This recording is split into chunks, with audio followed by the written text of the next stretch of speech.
Assalomu alaykum, hurmatli bao chorva texnikalarini kuzatib boruvchi obunachilar, hurmatli chorvachi, parrandachiligiga qiziqadigan akalar, bugungi ko'rsatadigan drabelkamiz hammaga qiziq, narxi ham, o'zi ham kuzatib borishda davom etsanglar, narxlarini, hamma narsasini aytib, xarakteristikalarni aytib o'tamiz. Bu ko'rsatib turgan drabelkamiz modeliga keladigan bo'lsa 524 hisoblanadi. Motorlar 4 kilovat bilan jihozlangan.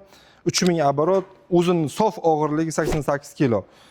Kelinglar yana bir ichini ham ko'rsatib o'tamiz. Buni motorlariga keladigan bo'lsa, motorlarni ko'rishlaringiz mumkin. Datchili ishlab turgan vaqtda tokni qancha beradigan ko'rsatadi. Ikkita remen bilan harakatlanadi.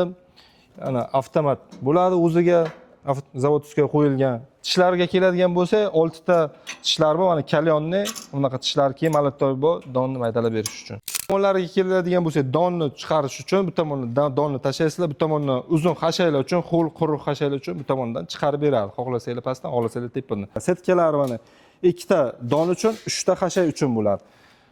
Butun O'zbekiston bo'ylab narxlari 2.400 ming so'mdan yetkazib beramiz.